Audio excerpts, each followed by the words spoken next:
Hello friends, welcome back to our channel maths and science trick and toys. આજના વિડીયોમાં આપણે જોઈશું ગુણોત્તર અને પ્રમાણની ત્રીજી એવી નવી પ્રવૃત્તિ।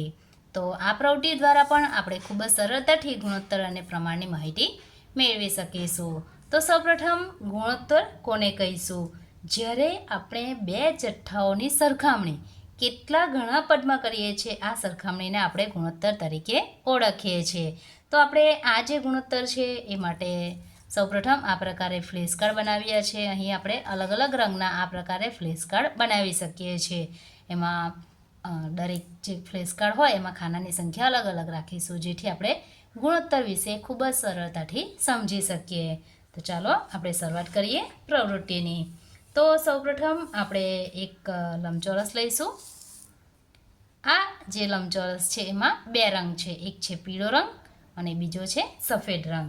તો આપણે સૌપ્રથમ આ પ્રકારે લખી શકીએ, પીળા રંગ અથવા તો પીળા અને સફેદ રંગનો ગુણોત્તર। તો અહીં પીળા અને સફેદ રંગનો ગુણોત્તર થશે, પીળા રંગ આપણી પાસે 1, 2, 3 અને 4 છે, માટે આપણે અહીંયા અંશમાં મૂકીશું 4। ફરીથી આપણે આમાં જોઈશું કે જ્યારે પીળો રંગ જે છે એ ઉપર અથવા તો પ્રથમ નંબર પર છે, માટે તેને આપણે અંશમાં મૂકીશું। બીજા નંબર પર સફેદ રંગ છે, જેને આપણે છેદમાં મૂકીશું।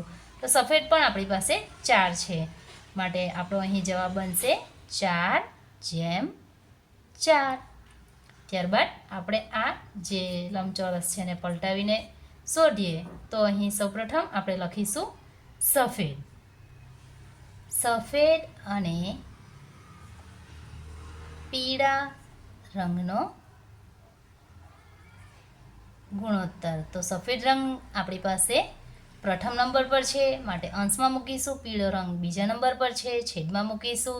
તો અહીં સફેદ રંગ માટે લખીશું અંશમાં 4, છેદમાં પણ 4। તો અહીં જવાબ મળશે 4/4। અહીં આપણે જોઈ શકીએ છીએ કે આ બંને જે છે એ સમાન ગુણોત્તર છે, પરંતુ આવું થવાનું કારણ એ જ છે કે અહીં સફેદ રંગ અને પીળા રંગની સંખ્યા સરખી છે। દરેક ઉદાહરણમાં આ પ્રકારે ન બને। હવે આપણે બીજો એક લંબચોરસ લઈશું।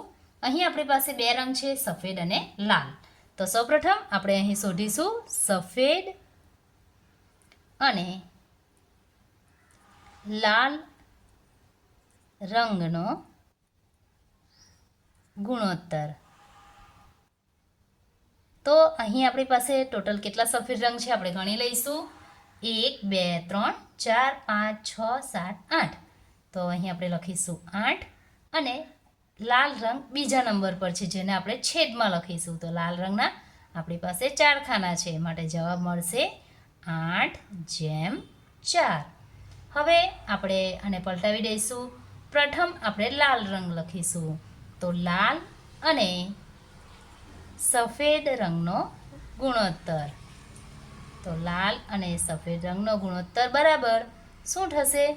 તો આપણે હવે તમે સમજી શકો છો કે લાલ રંગ અંશમાં લખીશું, માટે અંશમાં 4 લખીશું અને છેદમાં 8 લખીશું, માટે અહીં જવાબ આવશે 4/8। અહીં 8/4 અને 4/8 એ બંને સરખા ન કહેવાય। ત્યારબાદ આપણે વધુ એક ઉદાહરણ લખીશું। અહીં આપણી પાસે છે ગુલાબી રંગ અને સફેદ રંગ। તો સૌપ્રથમ અહીં આપણે જોઈશું કે આપણી પાસે ગુલાબી રંગ છે, તો આપણે ગુલાબી અને સફેદ રંગનો ગુણોત્તર શોધીશું। ગુલાબી અને સફેદ રંગનો ગુણોત્તર બરાબર। તો સૌપ્રથમ ગુલાબી રંગના આપણી પાસે 3 ખાના છે, માટે અંશમાં મૂકીશું 3 અને છેદમાં મૂકીશું 1, 2, 3, 4, 5, 6, 7, 8 અને 9, માટે છેદમાં આવશે 9, માટે અહીં જવાબ મળશે 3/9। ગુલાબી અને સફેદ રંગનો ગુણોત્તર થશે 3/9। હવે આપણે આ જે આપણી સંખ્યા છે એને પલટાવી દઈશું। સફેદ રંગ પ્રથમ લખીશું, તો અહીં આવશે સફેદ અને ગુલાબી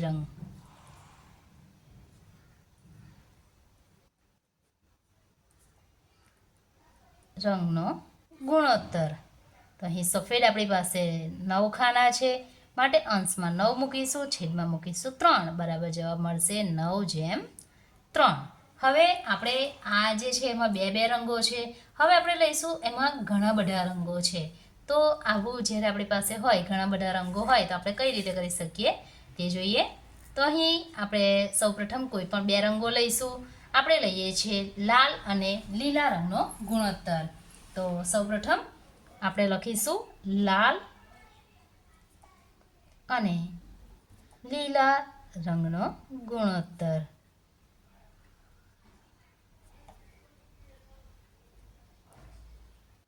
તો આ માટે સૌપ્રથમ આપણે પ્રથમ શબ્દ છે લાલ, માટે આપણે લાલ જે રંગ છે, તો અહીં આપણી પાસે 1, 2 અને 3 છે. લાલ જે રંગના ખાના છે એની સંખ્યા છે 3, માટે અંશમાં લખીશું 3. છેદમાં આપણે લખીશું લીલા રંગ. તો લીલા રંગના 1, 2, 3 અને 4 ખાના છે, માટે લખીશું 4. માટે આપણને જવાબ મળે છે 3/4. હવે આપણે લઈશું ભૂરા અને ગુલાબી રંગનો ગુણોત્તર.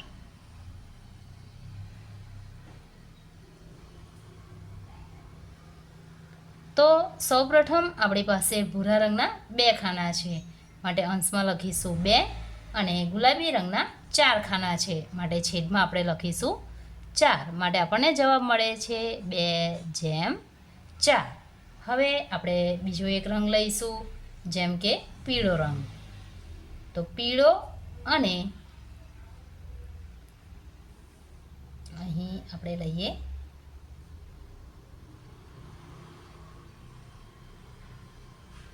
પીળો અને પોપટી રંગનો ગુણોત્તર.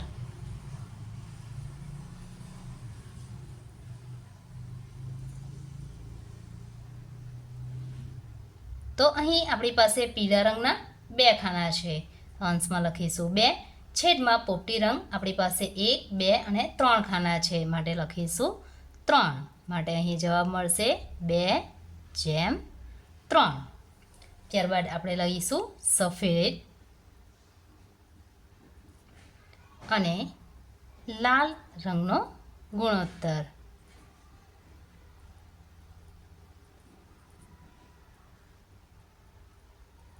તો અહીં આપણે સૌપ્રથમ જોઈશું સફેદ 1 ખાનો અને લાલ જે છે એ આપણી પાસે 3 ખાના છે. તો અહીં જવાબ મળશે આપણને 1/3. ત્યારબાદ લઈશું જાંબલી અને ગુલાબી રંગનો ગુણોત્તર.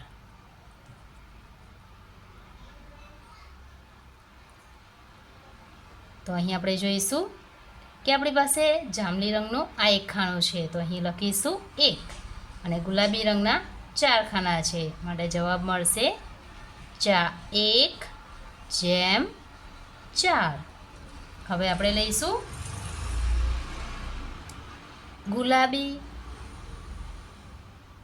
અને કેસરી રંગનો ગુણોત્તર.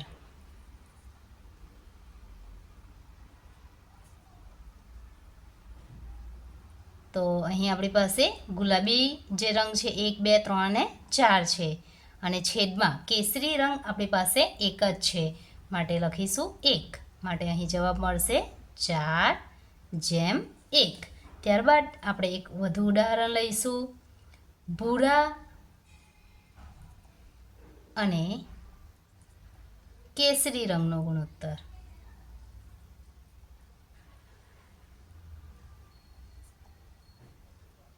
તો અહીં આપણી પાસે ભૂરા રંગના 2 ખાના છે, અંશમાં મૂકીશું 2, છેદમાં 1, બરાબર 2/1. તો આ પ્રવૃત્તિ દ્વારા આપણે ખૂબ જ સરળતાથી વિદ્યાર્થીઓને ગુણોત્તરની માહિતી આપી શકીએ છીએ. અહીં આપણે લંબચોરસ, ચોરસ, વર્તુળ, ત્રિકોણ વગેરે અલગ અલગ આકારનો ઉપયોગ પણ કરી શકીએ છીએ. જો મિત્રો તમને આ વિડીયો ગમ્યો હોય તો તમારા મિત્રોમાં શેર કરશો અને દરેક વિદ્યાર્થીઓ સુધી અવશ્ય પહોંચાડશો, જેથી વિદ્યાર્થીઓ ગુણોત્તર વિશેની સંકલ્પના ખૂબ જ સરળતાથી સમજી શકે. Thank you.